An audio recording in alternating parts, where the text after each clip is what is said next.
David B. Chamberlain, Ph.D. Presented at the Second International Symposium on Circumcision, San Francisco, California, May 2, 1991. Abstract. During the 20th century, when medicine rose to dominate childbirth in developed countries, it brought with it a denial of infant pain based on ancient prejudices and scientific dogmas that can no longer be supported. The painful collision of babies with doctors continues today in neonatology, infant surgery without anesthetic, aggressive obstetrics and genital modification of newborn males. This presentation includes an historical review of empirical findings on infant pain, some the reasons for physicians' indifference, and speculations about the negative consequences of violence to infants. Introduction. Babies have had a difficult time getting us to accept them as real people with real feelings having real experiences. Deep prejudices have shadowed them for centuries. Babies were subhuman, prehuman, or as Luis de Granada, a 16th century authority put it, a lower animal in human form. In the age of science, babies have not necessarily fared better. It may shock you to consider how many ways they have fared worse. In the last 100 years, scientific authorities robbed babies of their cries by calling them random sound, robbed them of their smiles by calling them muscle spasms or gas, robbed them of their memories by calling them fantasies, and robbed them of their pain by calling it a reflex. In this paper, I reflect on the painful impact of medicine on infants over the last century. This is not an easy story to tell. It has been a century of discovery and denial, of promise and disillusionment, and the story still has a very uncertain ending. In the 20th century, infants have had a head-on collision with physicians, typically male physicians. Before this time, they always found themselves in the hands of women, mothers, grandmothers, aunts, and midwives. In the collision, infant senses, emotions, and cognitions were generally ignored. Over the years, doctors paid increasing attention to the pain of mothers but not to the pain of infants. Actually, birth became more painful for infants. We must try to understand why. Experiments with infant pain. Against a back of general, scientific, ignorance of infant behavior, experiments were undertaken as early as 1917 at Johns Hopkins University to observe newborn tears, smiles, reactions to having blood drawn, infections lanced, and to a series of pinpricks on the wrist during sleep. 1 In these experiments, the first of many, infants reacted defensively. When blood was taken from the big toe, the opposite foot would go up at once with a pushing motion against the other ankle. Lancing produced exaggerated crying, and pinpricks during sleep roused half the babies to move the hand and forearm. Rough cleaning of the back and head to remove vernix provoked vigorous battling movements of the hands, frantic efforts to crawl away, and angry crying. Psychologist Mary Blanton concluded, "The reflex and instinctive equipment of the child at birth is more complex and advanced than has hitherto been thought." 2. This line of investigation continued in a series of experiments 3,4,5 at Northwestern University and Chicago's Lying-in Hospital, in which newborns were stuck with needles on the cheeks, thighs, and calves. Virtually all infants reacted during the first hours and first day after birth, but the trend, the researchers noted, was toward more reaction to less stimulation from day 1 through day 12. As a physiologic finding, this suggested that, at birth, newborns were not very sensitive, but became so gradually. However, they failed to tell us, and apparently overlooked the possible consequences, that all the mothers had received anesthetic drugs during labor and delivery. For the missing information, we are indebted to psychologist Daphne Moorer. 6. The Shermans discovered infants would cry in reaction to hunger, to being dropped 2 to 3 feet, and caught, to having their heads restrained with firm pressure, or to someone pressing on their chins for 30 seconds. 7,8 Babies tried to escape and made defensive movements of the arms and legs, including striking at the object to push it away. Today, we would see these behaviors as self-management, an example of kinesthetic intelligence, but in those days, experts were arguing about whether the head or tail end of a human baby was more sensitive. 9. Subsequent studies to learn how well infants could feel were directed at the big toe 10 calf 11 head, trunk, upper and lower extremities. Especially influential was an ambitious study at Myrtle McGraw 12 at Columbia University and the Babies Hospital, New York, using pinpricks to reveal the progressive maturation of nerves. 75 infants were stimulated with a blunt sterile safety pin at intervals from birth to 4 years, and their responses duly recorded. Half were recorded on motion picture film. 10 pricks in each area ensured that reactions were sufficiently intense. We are not told if the mothers had received anesthetics. McGraw reported that some infants a few hours or days old showed no response to pinprick. The usual response, she said, consists of diffuse bodily movements accompanied by crying, and possibly a local reflex. In spite of the fact that these babies did react, did cry, and did try to withdraw their limbs, Dr. McGraw concluded there was only limited sensitivity to pain and labeled the first week to 10 days a period of hypesthesia, abnormally weak sense of pain, heat, cold, or touch. Her reference to a local reflex reflected the common medical view that reactions were mechanical and had not mental or emotional importance. In the discussion section of her paper, she reveals the belief behind the interpretations. Even when there is sensitivity, is it reasonable to assume that neural mediation does not extend above the level of the thalamus? 13. To physicians, McGraw's work seemed thoroughly scientific and justified the continuation of painful encounters between physicians and newborns.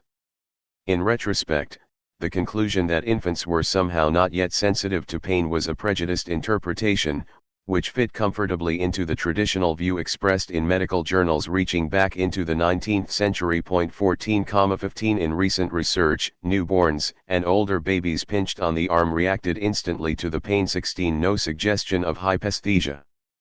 There were more pinprick experiments.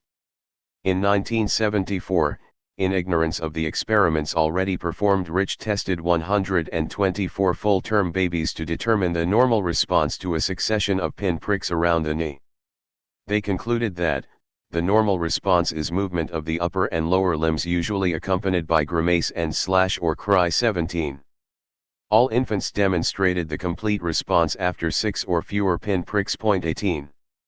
A different method for studying infant pain was to run water of different temperatures through cylinders attached to the baby's abdomen, leg, or forehead while filming their reactions as the water was made hotter or colder.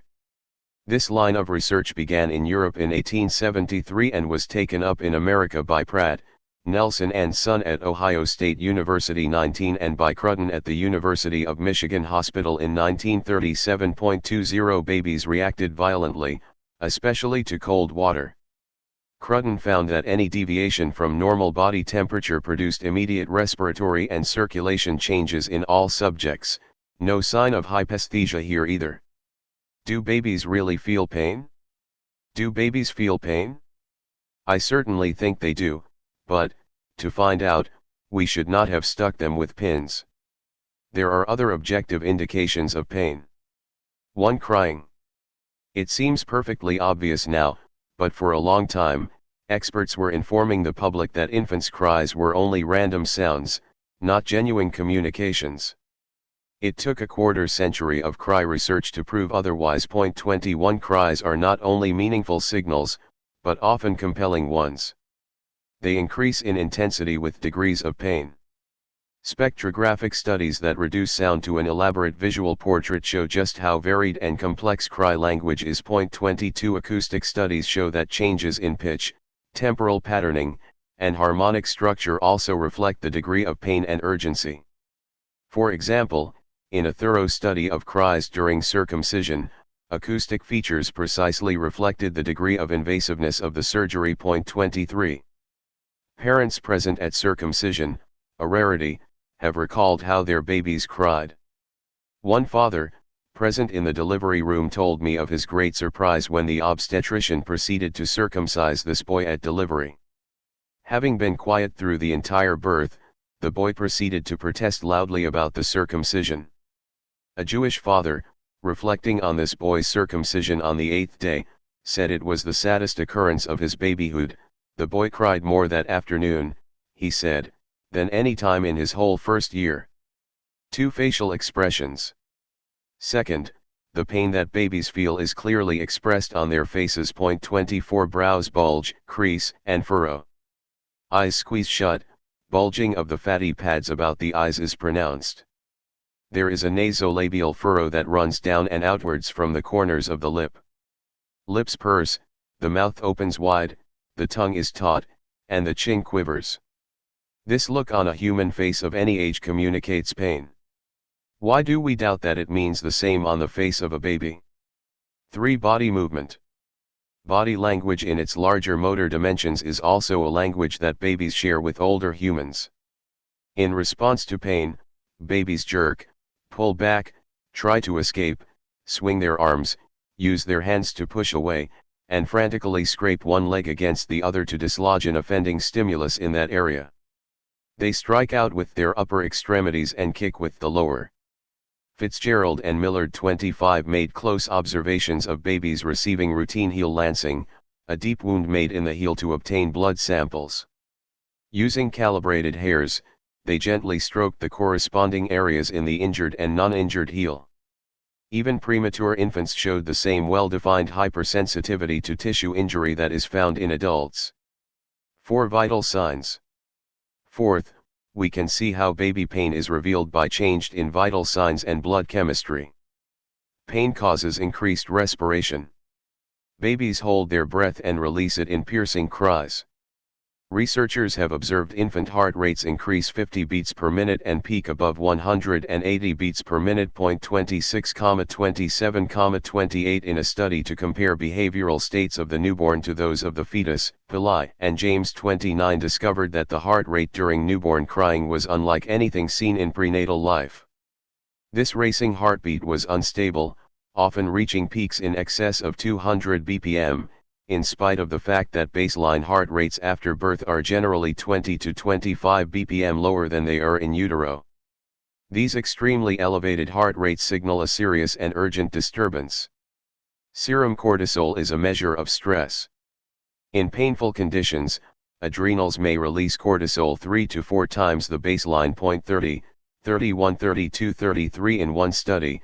Cortisol levels clearly differentiated between 3 different surgical techniques of circumcision. 34. Under painful conditions, tissue and blood oxygen levels drop. 35. 5. Neurobehavioral assessments. Further consequences of infant pain can be seen in neurobehavioral assessments. Babies who have been subjected to pain may have difficulty quieting themselves. Following circumcision, the normal progression of sleep cycles is reversed with immediate and prolonged escape into non-REM sleep. 36. After circumcision, babies withdraw, change their social interactions with their mothers, and modify their motor behavior. 37.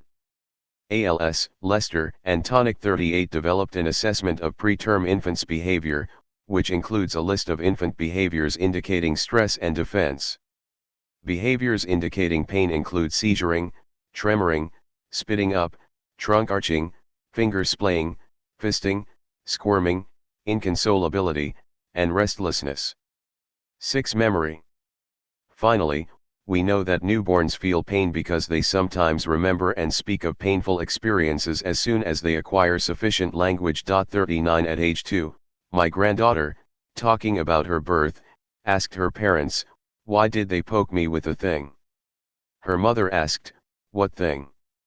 "Like a pencil," she said, "they hurted me." She was probably referring to heel lancing, done routinely in American hospitals at birth. Various studies have shown that lancing is always painful. 40, 41, 41 Other such spontaneous memories of birth pain have surfaced, as I have shown by the collection of stories in Chapter 7 of my book, Babies Remember Birth. 43. Adults also remember, although reports are rare. 3 men have told me they have always remembered their circumcision in infancy. Another man, Keith, of Dallas, Texas, remembers that he was born with an open abdomen. He says he has always remembered that surgery and the emotions he felt at the time. We may not like to think babies feel pain, but they do. Birth has become more painful for babies. Ironically, in the hands of 20th century physicians, birth itself has become more painful for babies. Generally, doctors have not been concerned about baby's pain. They have been more concerned about fetal distress, heart rate fluctuations signaling distress, than about neonatal distress. 1. The pain of hospital birth. In the last half-century, hospital birth has become the standard birth for the majority of Americans. From a baby's point of view, it is a new type of childbirth characterized by a series of painful routines surely not designed with sentient babies in mind. Sources of pain include scalp wounds for electronic monitoring and blood samples during labor, forceps extraction, made more frequent now by epidural anesthetics, extreme spatial disorientations, being held upside down by the heels, frigid scales and utensils in a room 20 degrees lower than the womb, bright lights, noise, heel lancing, vitamin injections, astringent eye medications, irritating wiping and washing, sudden separation from their mothers, and banishment to a nursery of crying babies, all of it distinctly painful and upsetting and a flagrant violation of the baby's senses. Obstetricians defend all these practices, calling them necessary and the best of care. 2. Pain in the womb. Even prior to birth, conditions exist which can provoke crying. When air is available to the fetal larynx, it is possible to hear a cry. Squalling in the womb, known as vagitus uterinus, is a dramatic signal of fetal pain, rare but well documented over many years. 44, 45, 46 Virtually all modern cases of fetal crying are subsequent to obstetrical manipulation, tests, versions, deliberate rupture of the amniotic sac, and attachment of scalp electrodes or taking scalp blood while the baby is still in the birth canal. The fact that 20% of these squalling babies die is testimony to the meaning and the urgency of their cries. 47. 3. Pain of neonatal intensive care. Premature and dangerously ill newborns face pain and peril trying to complete gestation in a neonatal intensive care unit. 43, 49, 50, 51 For a comprehensive review of the many stresses babies face in this man-made womb, see Gottfried and Gator, 1985.52. Pain is a way of life as babies are tied or immobilized while breathing tubes, suction tubes, and feeding tubes are pushed down their throats. 53 Tubes, needles, and wires are constantly stuck into them, their delicate skin is easily burned with alcohol prior to venipuncture or accidentally pulled off when adhesive monitor pads are removed. 54, 55 The need for gentle and maternal interactions with the babies is only partly met. 56, 57, 58 Psychological strategies and principles of care, urgently needed in this intense, technological environment, are slowly making an appearance. 59, 60, 61 NICU graduates are not necessarily healthy. Mortality and morbidity are high. They suffer emotionally. 62, cognitively. 63 and in their neuromotor development. 64 Life in a neonatal intensive care unit is a mixed blessing. 65 and presents agonizing problems of public policy and medical ethics. 66 4 Pain of surgery without anesthesia. Hospitalized newborns, from preemies to babies up to 18 months of age, have been routinely operated upon without benefit of pain-killing anesthesia. This has been the practice for decades but was unknown to the general public until 1985 when some parents discovered that their seriously ill premature babies had suffered major surgery without benefit of anesthesia. 67, 68, 69, 70, 71, 72 Up to this time, babies were typically given a form of curare to paralyze their muscles for surgery, making it impossible for them to lift a finger or make a sound of protest. Jill Lawson reported that her premature baby, Jeffrey, had holes cut in both sides of his neck, another in his right chest, an incision from his breastbone around to his backbone, his ribs pried apart, and an extra artery near his heart tied off. Another hole was cut in his left side for a chest tube, all of this while he was awake but paralyzed.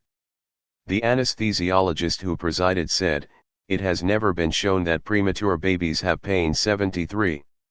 Mrs. Lawson was describing the most common surgery done on premature babies, Thoracotomy for litigation of the patent ductus arteriosus, which experts taught could be safely accomplished with oxygen and pancuronium as the sole agents. 74 After the parents told their story with the help of nationwide television, radio, and print media, the ethics of these practices was seriously discussed for the first time. 75, 76, 77, 78, 79 Resisting change, some doctors continued to argue that following major operations, most babies sleep, and that all we need to do is feed them. 80. Surveys taken of policies and practices of infant surgery in the United Kingdom and the United States revealed ambivalence about whether infants really needed anesthesia or would be endangered by it. 81, 82 Although some hospitals reported 20 years of successful use of anesthesia with infants, 83 surveys of common practice revealed infrequent use of anesthesia, underutilization of anesthesia, and the lack of policies on the subject. 84, 85 Key medical objections to infant anesthesia, that it was, a. unnecessary and, b. dangerous, were resolved by the brilliant research of Kanval Anand and colleagues at Oxford from 1985 to 1987. Making precise measurements of infant reactions to surgery, they proved that the babies experienced pain, needed and tolerated anesthesia well, and had probably been dying of metabolic and endocrine shock following unanesthetized operations. 86, 87, 88 When these findings arrived in the midst of the parent rebellion, official bodies of physicians began to acknowledge the need for change and promised to 5 neonates the same consideration in surgery as they gave to other patients. 89 Ending 140 years of discrimination. This was a milestone, but not a guarantee. We have no way to predict just how many doctors and hospitals actually follow these policies. Historically, announcement of new policy by a guild has not always affected the practice of individual members. 90. The selling of circumcision. Circumcision has been a scandal for centuries, but like the scandal of neonatal surgery without anesthesia, it is a particular scandal of the 20th century. Nowhere on earth has the sheer number of suffering infants been greater than in the United States, where generations of newborn boys have been routinely circumcised without anesthesia. Over the last 3 decades, the rate has fallen from over 90%, an incredibly large social experiment, to around 60%, affecting over 1 million baby boys per year. Apparently, this sexual rite originated some 4,000 years ago as a tribal and religious symbol in Semitic cultures. However, psychohistorian Lloyd DeMause 91 sees circumcision as only one of numerous acts of genital mutilation and violence perpetrated on infants and children in virtually every culture since the earliest times. Because it involves sexual mutilation in the family circle, he classifies it as incest and identifies it as an adult perversion. Others believe that circumcision is a violation of the United Nations Convention on the Rights of the Child, Articles 19 and 37, which call for protection from physical injury and abuse, torture and cruel treatment, and from harmful traditional practices. 24 The treaty went into effect in September 1990. Ironically, it was modern obstetricians who gave the practice new status, sanctifying it as a medical procedure. Thus legitimized, circumcision became all but universal in many Western countries, a trend that has taken a long time to reverse. In Australia, where doctors have taken an official stand against it, the rate has fallen below 25%. In England, Medical Warnings 92 helped to bring the percentage down to single digits. A century ago, the physician Ramondino made an evangelistic appeal for circumcision, calling the prepuce a maligned influence causing all manner of ills, unfitting a man for marriage or business and likely to land him in jail or a lunatic asylum. 93. According to him, circumcision is like a substantial and well-secured life annuity. Every year of life draw the benefit. Parents cannot make a better investment for their little boys, as it assures them better health, greater capacity for labor, longer life, less nervousness, sickness, loss of time, and less doctor's bills. 94. Alleged dangers of the intact foreskin, listed by Clifford in 1893, 95 included penile irritation, phimosis, interference with urination, nocturnal incontinence, hernia or prolapse of the rectum, from a tight foreskin, syphilis, cancer, hysteria, epilepsy, chorea, erotic stimulation, and masturbation. In modern times, dire warnings are still clothed in medical language. The dangers of the foreskin now include contracting sexually transmitted diseases, urinary tract infection, and penile cancer. Not one of these conditions is caused by the foreskin or cured by circumcision. Male urinary tract infection is very rare and can be treated medically. The incidence of penile cancer is also rare, even in Japan and Denmark where most men have not been circumcised. Actually, each year more deaths are caused by the complications of circumcision than from cancer of the penis. 96 Another medical argument for circumcision is that it lowers the rate of cervical cancer in future sexual partners. The fact that nuns have a higher rate of cervical cancer than wives and other sexually active women makes circumcision irrelevant. In a comprehensive appraisal, a government epidemiologist 97 finds that circumcision lies outside the province of modern surgery, selects patients illogically, neglects the requirement of informed consent, wastes public health funds, disregards pain, has dubious objective, and is too radically done by inappropriate operators. Actually, no purported medical benefits can possibly justify the routine mutilation of baby boys. For other voices of reason on the subject, see Winberg et al., 1989, 98 Snyder, 1989, 99 Alchel, 1989, 100 Romberg, 198, 5101 and 1989, 102 Ritter, 1992.103. A new trend in research and journal publication is encouraging. Recent articles report the precise measurement of stress during circumcision and compare various forms of anesthesia for relief of pain. 104.105, 106, 107. One can see a growing sympathy for the infants, full acceptance of their pain, serious doubt about performing circumcisions, and strong recommendations for pain relief. 108, 109, 110. New in the literature is any consideration of sexual and psychological losses from having been deprived of a sensitive and functional portion of the penis, having been betrayed by mother and father, and the impact of torture shortly after delivery from the womb. 111, 112. In exploring the extent of physician influence on parental choice for circumcision, one survey showed that when the doctor was opposed, the circumcision rate fell to 20%, but when he was in favor, the rate was 100%. 113. By contrast, when 4 pediatricians in Baltimore gave medical information about the risks and benefits of circumcision to half the young mothers in an inner-city clinic and none to the other half, they were surprised to find that virtually all the mothers in both halves ended up choosing circumcision. They concluded that deep cultural and traditional issues were working against a change in attitude in their group. 114. Surveys examining parental motives for requesting circumcision have revealed similar cultural pressures. They care about appearances, yield to pressure from relatives, misunderstand the medical benefits, and hold a variety of false notions that circumcision is mandated by the hospital, by public health law, or is required for admission into the armed forces. 115, 116. Parents do not usually know their infants will suffer. If this form of sexual violence to newborns is to end anytime soon, success will probably require one or more of the following: 1.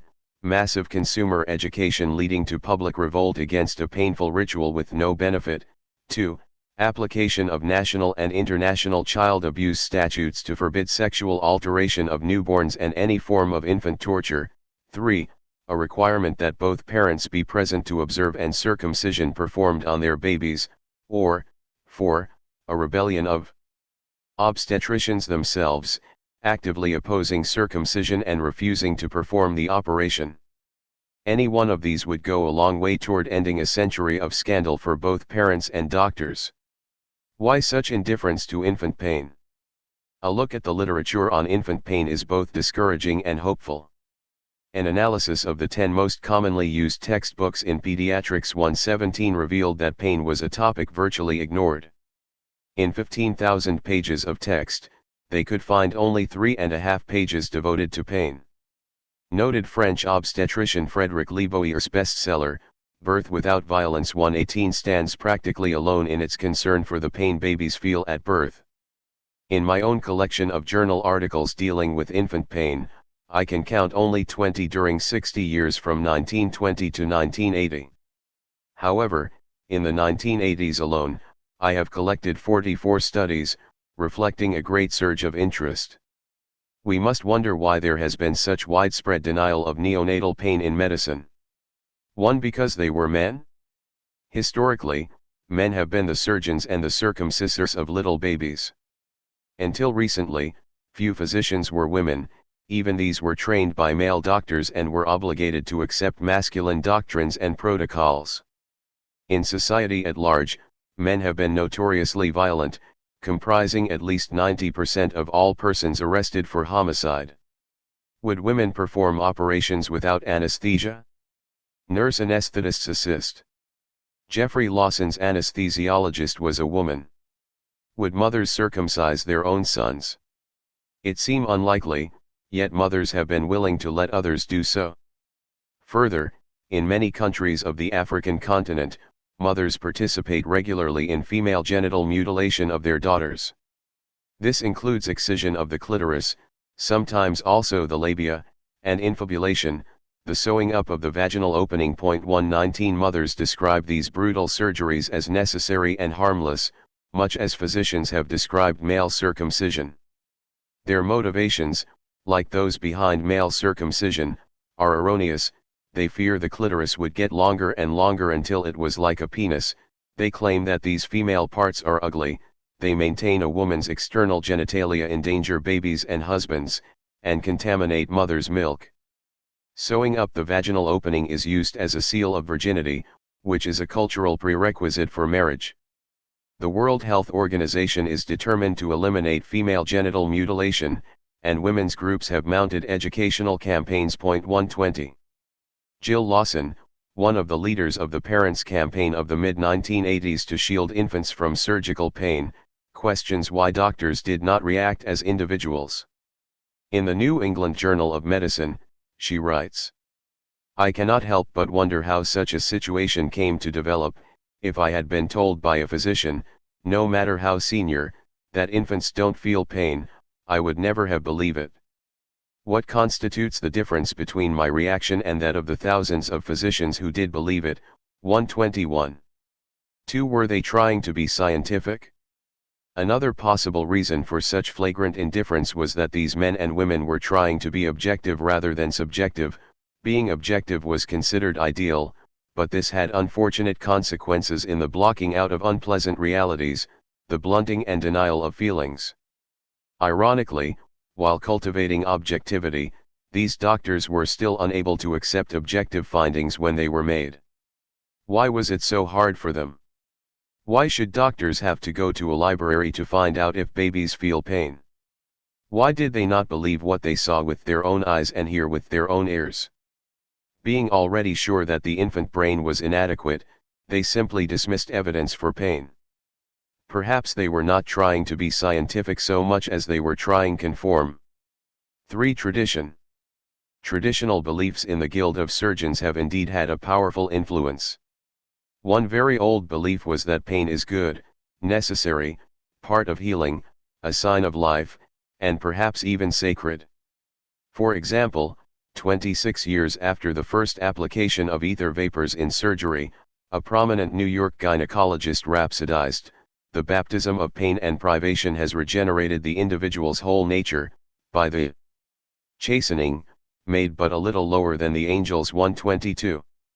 In that light, it may not be so surprising that, after the anesthetic properties of ether were demonstrated in 1846, surgeons developed an elaborate calculus to decide who needed it. As many as a third of amputations were still done without anesthetic. The process of selection was deeply prejudicial. You can guess who got anesthetic and who did not. Among those who did not were blacks, Redskins, and the Chinese, immigrant Germans and Irish, many soldiers and sailors, the hardened urban poor, and tough country women. Those who did get anesthetic were the well-off, the well-educated, and the artistic urban woman. When it came to infants, surgeons were never sure. The majority view was penned back in 1848 by Henry Bigelow, writing in one of the first publications of the New American Medical Association. He wrote that babies had neither the anticipation nor remembrance of suffering, however severe, making anesthesia unnecessary for them. Like most of his colleagues then and since, Bigelow believed the ability to experience pain was related to intelligence, memory, and rationality. Like the lower animals, the very young lack the mental capacity to suffer. A view with strong similarities, that babies do not feel pain as we do, was recently asserted again by a developmental psychologist. 123 This is reminiscent of an earlier view that Jews or blacks do not feel or do not suffer as we do. The campaign for infant rights is not over yet. A fundamental dogma keeping doctors from recognizing infant pain sprang directly from their study of anatomy. The newborn brain was incomplete and unprepared for learning, memory, and meaning. The early brain was thought to be primitive, only the late brain, cerebral cortex, was capable of complex activity, and this part of the brain was not complete by birth. These myths hurt infants badly. 4 professionals missed the baby as person. Finally, it was the reluctance of both medical and psychological professionals to see the perinatal infant as a self with mind that encouraged continued indifference toward pain. 124,125 If babies were not people, their suffering was not meaningful and could be dismissed. If babies could not think, the mortification of the body could proceed. Reluctance to consider the reality of the newborn mind/person apart from the brain is a glaring example of materialism. A person was his or her brain matter. All that mattered was brain matter. This reigning philosophy not only led to violations of dignity and needless suffering, but to mistaken clinical judgments. When assessing the impasse of surgery without anesthesia, for example, physicians saw babies fall asleep after surgery and assumed they were all right. If a pale baby regained color, or if blood pressure returned to normal 24 hours after surgery, the surgery and the baby must be okay, as if the experience of pain could go away like a rash. The chairperson of the task force on circumcision of the American Academy of Pediatrics said of circumcision that responses are short-lived, lasting only minutes to hours, and there is no evidence of long-term sequelae. 126 Missing from this view is any understanding of the psychological sequelae of torture. More than a decade before, psychologists had pointed out that the effects of circumcision are so profound that researchers had mistakenly attributed certain behaviors to gender when they were probably due to circumcision. 127. When babies received anesthesia indirectly via mothers at birth, obstetricians judged the effect of it by superficial observations of how the baby looked, showing no appreciation for invisible phenomena associated with emotions and psyche. It was only after decades of refinement in psychological testing and observation of neonates that the effects could be properly calculated. 128, 129, 130. Obstetricians and pediatricians were likewise naive about the suffering of infants and mothers, as a result of being routinely separated after delivery. 131, 132, 133. These psychological realities have been further illuminated by psychological trauma, Van der Kolk writes. In infants who are separated from their mothers, changes have been observed in hypothalamic serotonin, adrenal gland catecholamine synthesizing enzymes, plasma cortisol, heart rate, body temperature, and sleep. These changes are not transient or mild, and their persistence suggests that long-term neurobiological alterations underlie the psychological effects of early separation. 134. According to Van der Kolk, disruptions of attachments during infancy can lead to mental illness featuring, typically, a biophasic protest/despair response correlated with erratic activity of neurotransmitters. This damage may result in panic attacks and cyclical depressions. To Van der Kolk, the essence of psychological trauma is the loss of faith in the order and continuity of life and loss of a safe place from which to deal with frightening emotions. The result is a feeling of helplessness. Others have pointed to circumcision as a breach of trust. 135, 136. But this concept only has meaning if you consider the baby as a person. Conclusions and recommendations. Pain is a universal language that can be understood by its vocal sounds, facial expressions, body movements, respiration, color, and even its crashing metabolism. Babies speak this language as well as anyone. We should listen seriously and react appropriately. Pain is as real and upsetting to babies as it is to the rest of us. The myth that their pain is not like our pain is ancient, insidious, and harmful. We should reject it. Pain makes a deep impression. Babies are probably more impressionable than older children and adults. Protecting them from the impact of pain would prevent personal suffering at the beginning of life and the need for psychotherapeutic repairs later. The earlier an infant is subjected to pain, the greater the potential for harm. Early pains include being born prematurely into a man-made womb, being born full-term in a man-made delivery room, being subject to any surgery, major or minor, and being circumcised. We must alert the medical community to the psychological hazards of early pain and call for the removal of all man-made pain surrounding birth. Physicians have made birth routinely painful for newborns, believing that they would not feel, not care, not remember, and not learn from painful experiences. In effect, they denied pain, and they failed to recognize babies as persons. Obstetrics was constructed on a false psychology, born in the 19th century and generally indifferent to the mind of the newborn. The question is, can obstetricians construct a new approach to infants on the foundations of a new psychology of babies who feel, think, learn, and remember? David B. Chamberlain, Ph.D., is a psychologist, Boston University, 1958, author, and president of the Association of Pre- and Perinatal Psychology and Health. His special contributions include original research on the reliability of birth memory, 1980, a dozen scholarly papers on the capabilities of unborn and newborn babies, and the popular book for parents, Babies Remember Birth. References: Blanton, M.G., The Behavior of the Human Infant in the First 30 Days of Life, Psychological Review, Volume 24, No. 6, 1917, pages 456-483. Ibid. Sherman, M. and I. Sherman. Sensorimotor Responses in Infants. Journal of Comparative Psychology, Volume 5, 1925, pages 53-68. Sherman, M. The Differentiation of Emotional Responses in Infants. I. Judgments of Emotional Responses from Motion Picture Views and from Actual Observations, Journal of Comparative Psychology, Volume 7, No. 4, 1927, pp. 265-284. Sherman, M., I. Sherman, C. Flory. Infant Behavior, Comparative Psychology Monographs, Volume 12, No. 4, 1936, pages 1-107. Maurer, D. and C. Maurer. The World of the Newborn. New York, Basic Books. 1988. Sherman, M. The Differentiation of Emotional Responses in Infants. I. Judgments of Emotional Responses from Motion Picture Views and from Actual Observations. Journal of Comparative Psychology, Volume 7, No. 4, 1927, pages 265-284. Sherman, M., I. Sherman, C. Flory.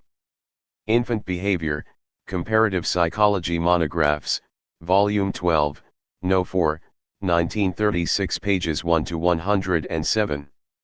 Sherman, M., I. Sherman, C. Flory. Infant Behavior, Comparative Psychology Monographs, Volume 23, No. 4, 1936, p. 36. Lipset, L. and N. Levy. Electrostatic Threshold in the Neonate, Child Development, Volume 30, 1939, pages 547-554. K. H. and L. Lipset. Relation of Electrostatic Threshold to Basal Skin Conductance, Child Development, Volume 35, 1964, pages 1307-1312. McGraw, M. Neural Maturation as Exemplified in the Changing Reactions of the Infant to Pinprick, Child Development, Volume 12 No. 1, 1941 pages 31 to 42. Ibid pages 39 to 40. Bigelow, H. J. Transactions of the American Medical Association. I. 1983, cited in Pernick M.S. A Calculus of Suffering, Pain, Professionalism, and Anesthesia in 19th Century America. New York, Columbia University Press. 1985 p. 211. Pearson, A. American Journal of Medical Science Volume 24, 1852 p. 576 cited in Pernick, 1985. Badin, C. J. and M. Koivizo. Acoustic Analysis of Normal Pain Cry. In Murray, T. and J. Murray, eds, Infant Communication, Cry and Early Speech Houston, Texas, College Hill Press. 1980 pages 124 to 151. Rich, E.C., R. E. Marshall, J. J. Volpe. The Normal Neonatal Response to Pinprick, Developmental Medicine and Child Neurology, Volume 16, 1974 pages 432 to 434. Ibid p. 433. Pratt, K.C., A. K. Nelson, K. H. Sun. The Behavior of the Newborn Infant, Ohio State University Student Contribution Psychology, No. 10, 1930. Crutton, C. Reactions of Newborn Infants to Thermal Stimuli Under Constant Tactual Conditions, Journal of Experimental Psychology, Volume 20, 1937 pages 350-370. Lester, B. M. and C. F. Z. Bukaitis, eds, Infant Crying, Theoretical and Research Perspectives. New York, Plenum. 1985. Lind, J., ed., Newborn Infant Cry. Acta Pediatrica Scandinavica, 1965 Supplement 163. Porter, F., R. H. Miller, E. R. Marshall. Neonatal Pain Cried, Effect of Circumcision on Acoustic Features and Perceived Urgency, Child Development, Volume 57, 1986 pages 790 to 802. Grunaugh, R.V.E. and K. D. Craig. Pain Expression in Neonates, Facial Action and Cry, Pain Volume 28, 1987 pages 395 to 410. Fitzgerald, M. and C. Millard. Hyperalgesia in Premature Infants, Letters, Lancet, February 6, 1988, p. 292. Williamson, P. and M. Williamson, Physiologic Stress Reduction by a Local Anesthetic During Newborn Circumcision, Pediatrics, Volume 71, No. 1, 1983 pages 36 to 40. Owens, M. E. and E. H. Toad. Pain in Infancy, Neonatal Reaction to a Heel Lance, Pain, Volume 20, No. 1, 1984 pages 77 to 86. Holve, R., P. Bromberger, H. Brogman, M. Klauber, S. Dixon, J. Snyder. Regional Anesthesia During Newborn Circumcision, Clinical Pediatrics, Volume 22, 1984 pages 818. Pillai, M. and D. James. Are the behavioral states of the newborn comparable to those of the fetus? Early Human Development, Volume 22, No. 1, 1990 pages 39-49. Talbert, L. M., E. Fakig, E. N. Craybill, H. D. Potter. Adrenal Cortical Response to Circumcision in the Neonate, Obstetrics and Gynecology, Volume 48, 1979 pages 208 to 210. Gunnar, M. R., R. O. Fish, S. Korsvik, J. M. Donhow. The Effects of Circumcision on Serum Cortisol and Behavior, Psychoneuroendocrinology, Volume 6, No. 3, 1981 pages 269 to 275. Gunnar, M. R., S. Malone, G. Vance, R. O. Fish. Quiet sleep and levels of plasma cortisol during recovery from circumcision in newborns, Child Development, Volume 56, 1985, pages 834 to 834. Stang, H.J., M. R. Gunnar, L. Snellman, L. M. Donan, R. Kostenbaum. Local Anesthesia for Neonatal Circumcision, Effects of Distress and Cortisol Response, Journal of the American Medical Association, Volume 259, No. 10, 1988, pages 1507 to 1511. Gunnar, M. R., R. O. Fish, S. Malone.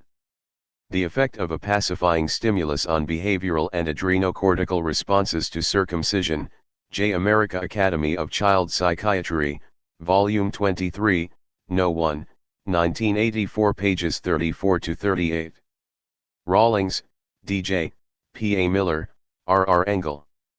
The Effect of Circumcision on Transcutaneous PO2 in Term Infants, American Journal of Diseases of Children, American Journal of Diseases of Children, Volume 134, 1980, pages 676 to 678.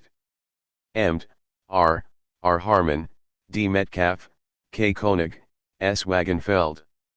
Stress and Neonatal Sleep, Psychosomatic Medicine, Volume 33, 1971, pages 491-497.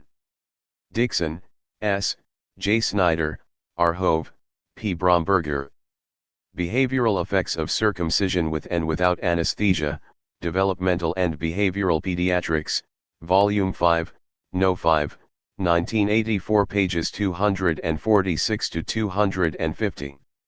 ALS, H., B. M. Lester, Tronic.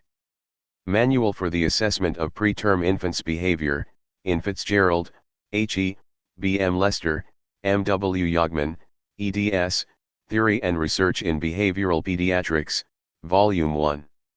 New York, Plenum. 1982, pages 65 to 132.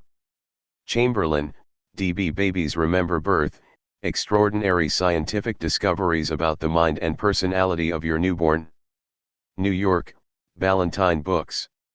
1988. Owens, M. E. and E. H. Todt. Pain in Infancy, Neonatal Reaction to Ahiel-Lance Pain, Volume 20, No. 1, 1984, pages 77-86. Grunaugh, R.V.E. and K. D. Craig. Pain Expression in Neonates, Facial Action and Cry, Pain, Volume 28, 1987, pages 395-410. Fitzgerald, M. and C. Millard. Hyperalgesia in Premature Infants, Letters, Lancet, February 6, 1988, p. 292. Chamberlain, D. B. Babies Remember Birth, Extraordinary Scientific Discoveries About the Mind and Personality of Your Newborn. New York, Ballantine Books. 1988. Graham, M. Intrauterine Crying, British Medical Journal, Volume 1, May 31, 1919, p. 675. Russell, P.M.G. Vagitus Uterinus, Crying in Utero, The Lancet, Volume 1, 1957, pages 137-138. Theory, M. A. Yoelician, M. Brygens, D. Janssens. Vagitus Uterinus, Journal of Obstetrics and Gynecology of the British Commonwealth, Volume 80, 1973, pages 183-185. Ryder, G. H. Vagitus Uterinus, American Journal of Obstetrics and Gynecology, Volume 46, 1943, pages 867-872. Kelman, N. Risks in the Design of the Modern Neonatal Intensive Care Unit, Birth, Volume 7, No. 4, 1980, pages 243-248. Perlman, J. M. and J. Volpe. Suctioning in the Preterm Infant, Effects on Cerebral Blood Flow Velocity, Intracranial Pressure and Arterial Blood Pressure, Pediatrics, Volume 72, No. 3, 1983, pages 329-334. Lawson, K.R., G. Turkowitz, M. Platt, C. McCartan. Infant State in Relation to its Environmental Context, Infant Behavior and Development, Volume 8, No. 3, 1985, pages 269 to 281. Marshall, R.E. Neonatal Pain Associated with Caregiving Procedures, Pediatric Clinics of North America, Volume 36, No. 4, 1989, pages 885-903. Gottfried, A.W. and J.L. Gator, eds, Infant Stress Under Intensive Care, Environmental Neonatology. Baltimore, University Park Press. 1985. Marshall, R.E. Neonatal Pain Associated with Caregiving Procedures, Pediatric Clinics of North America, Volume 36, No. 4, 1989, pages 885 to 903. Harrison, H., Television, The Dark Side of a Miracle. Interview on ABC's 2020. February 2, 1990. Peabody, J.L. and K. Lewis. Consequences of Newborn Intensive Care. In Gottfried, A.W., and J.L. Gator, eds, Infant Stress Under Intensive Care, Environmental Neonatology. Baltimore, University Park Press. 1985, pp. 199-226. Rice, R.D. Neurophysiological Development in Premature Infants Following Stimulation, Developmental Psychology, Volume 13, No. 1, 1977, pages 59-76. Whitelaw, A. Kangaroo Baby Care, Just a Nice Experience or an Important Advance for Preterm Infants. Pediatrics, Volume 85, No. 4, 1990, pages 604-605. Luddington Ho, S., and S. Golant. Kangaroo Care, The Best You Can Do to Help Your Preterm Infants. New York, Bantam. 1993. Sixon, W.R., P. Schneider, J.L. Chamberlain, M.K. Hicks, S.B. Sixon. Auditory Conditioning in the Critically Ill Neonate to Enhance Interpersonal Relationships, J. of Perinatology, Volume 6, 1986, pages 20-23. Field, T. Alleviating Stress in Newborn Infants in the Intensive Care Unit, Clinics in Perinatology, Volume 17, No. 1, 1990, pages 1-9. Field, T. Interventions in Early Infancy, Infant Mental Health Journal, Volume 13, No. 4, 1992, pages 329-336. Widmeyer, S.M., C. R. Bauer, H. Narrow, R. Panikiabed, R. Richardson, T. Field, Affective Disorders in Children Born with Perinatal Complications. Paper presented at the Second International Workshop on the At-Risk Infant, Jerusalem, 1983. Sigman, M., L. Beckwith, S. Cohen. Longitudinal Study of 100 Preterm Babies Born 1972 to 1974. Paper presented at American Association for Advancement of Science, San Francisco, January 1989. Coleman, R.B., F.C. Bennett, C.J. Sells, M.W. Swanson, M.S. Andrews, N.M. Robinson. Neuromotor Development of Graduates of the Neonatal Intensive Care Unit, Patterns Encountered in the First 2 Years of Life, Journal of Developmental and Behavioral Pediatrics, Volume 6, Number 6, 1985, pages 327-333. Guillemot, J.H. and L.L. Holmstrom. Mixed Blessings, Intensive Care for Newborns. New York, Oxford University Press.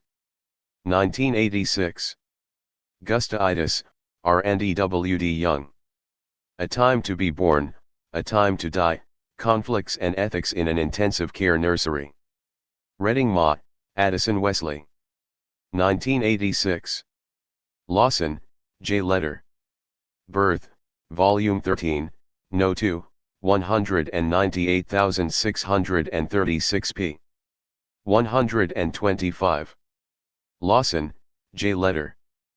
Perinatal Press, Volume 9, 1986, pages 141 to 142. Lawson, J. Letter.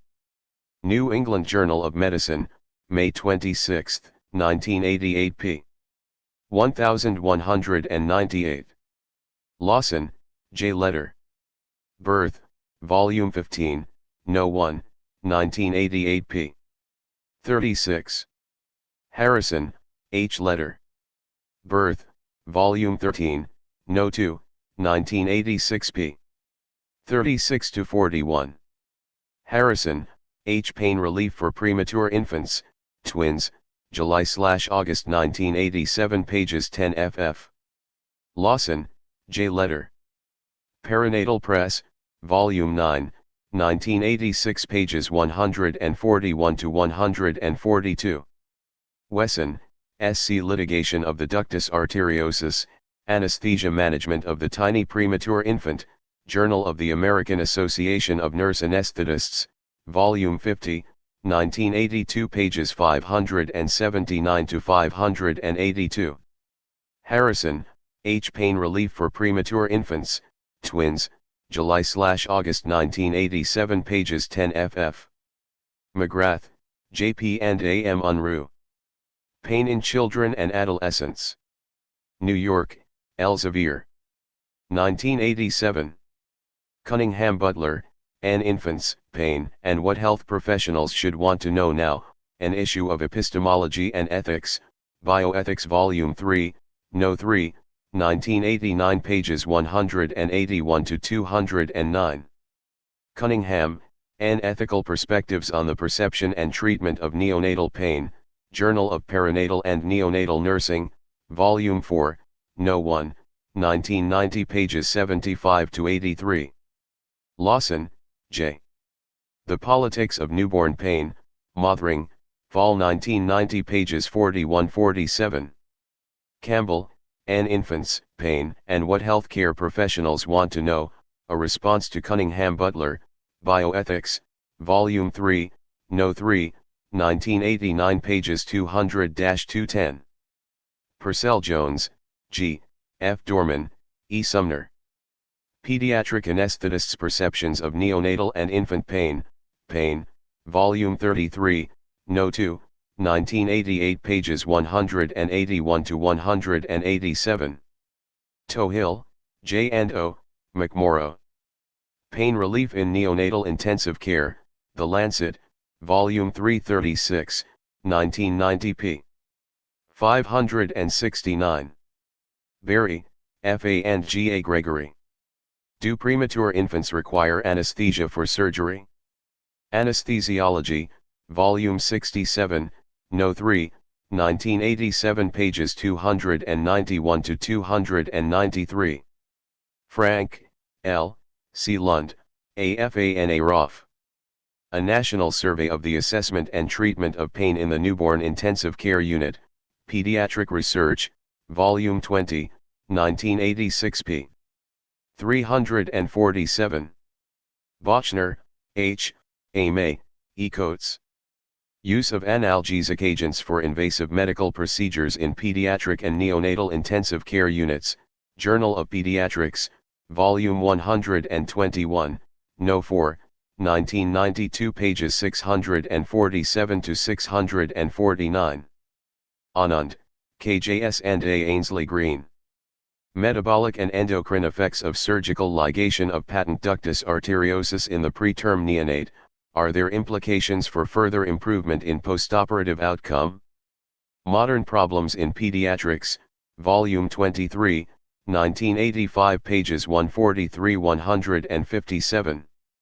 Anand, KJS. Hormonal and Metabolic Functions of Neonates and Infants Undergoing Surgery, Current Opinion in Cardiology, Volume 1, 1986, pages 681-689. Anand, KJS. and P.R. Hickey.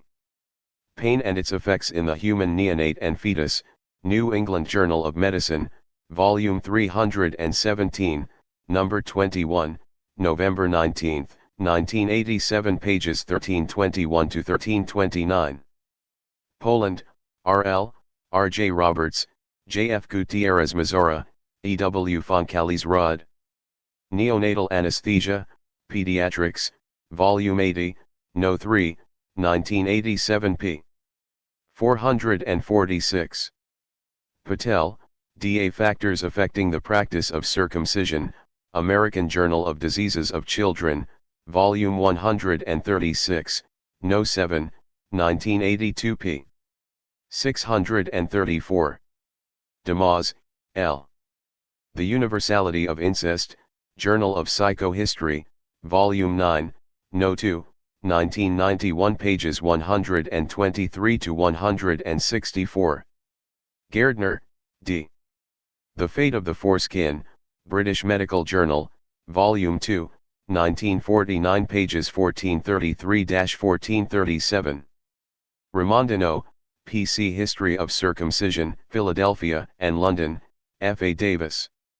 1891 cited in Speert, H. Circumcision of the Newborn, An Appraisal of its Present Status, Obstetrics and Gynecology, Volume 2, 1953 pages 164 to 172.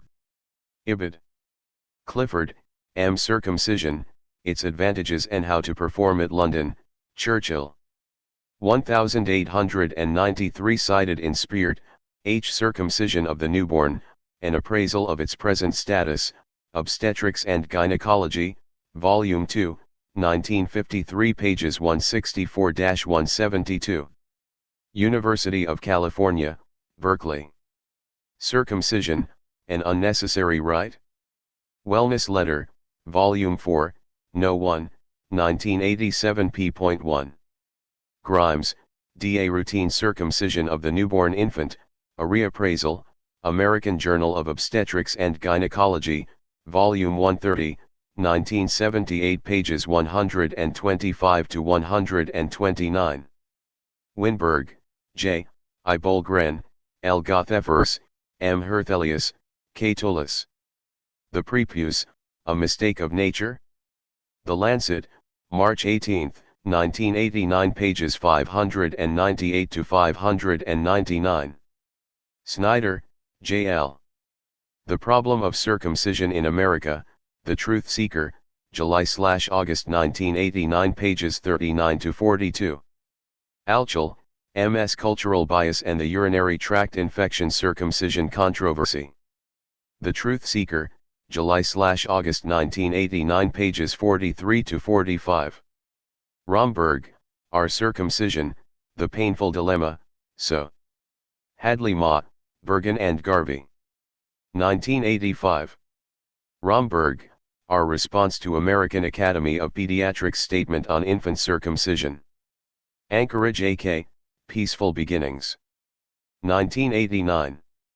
Ritter, T. Say No to Circumcision. 40 Compelling Reasons Why You Should Respect His Birthright and Leave Your Son Whole. APTA CA, Hourglass Publishing. 1992. Kiria, C. and M. W. Worthman. Neonatal Circumcision and Penile Dorsal Nerve Block, A Painless Procedure, Journal of Pediatrics, Volume 92, No. 6, 1978 pages 998-1000. Yeoman, P.M., R. Cook, W. R. Hine. Penile Block for Circumcision, A Comparison with Caudal Blockage, Anesthesia, Volume 38, No. 9, 1983 pp 862-866. Pelosi, M.A. and J. Apazio. Making Circumcision a Painless Event, Contemporary Pediatrics, January 1985 pages 85-88. Masilo, A.L. Anesthesia for Neonatal Circumcision. Local anesthesia is better than penile dorsal nerve block, Obstetrics and Gynecology, Volume 75, No. 5, 1990 pp 834.838. Williamson, P. and M. Williamson.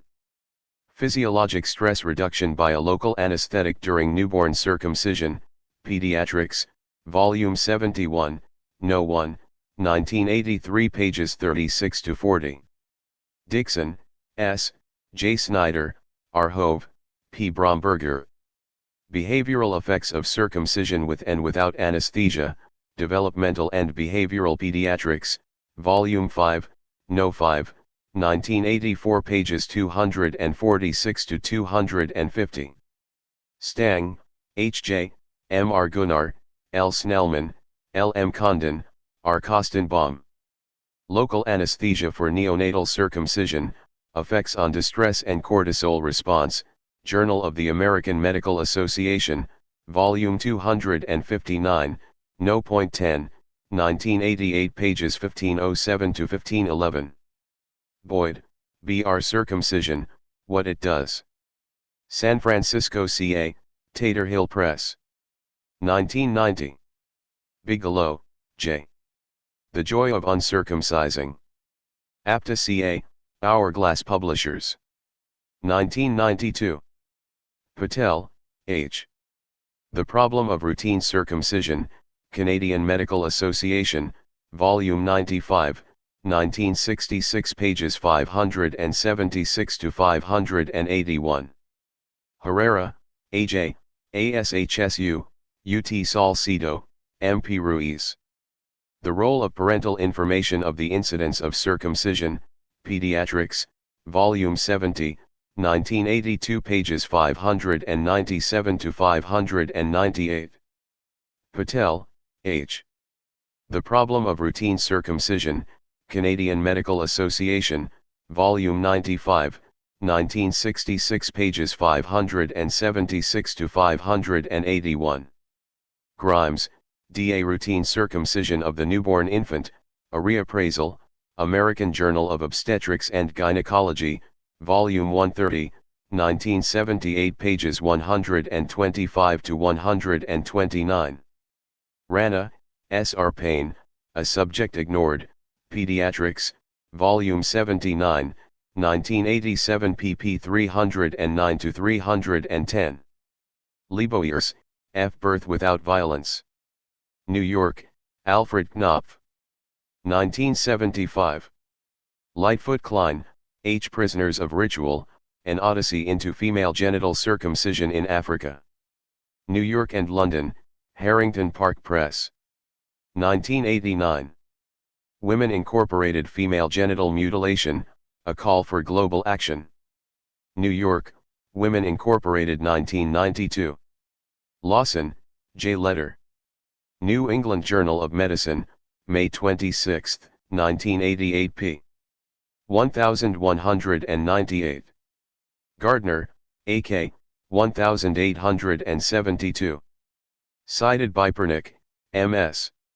A Calculus of Suffering, Pain, Professionalism, and Anesthesia in 19th-Century America.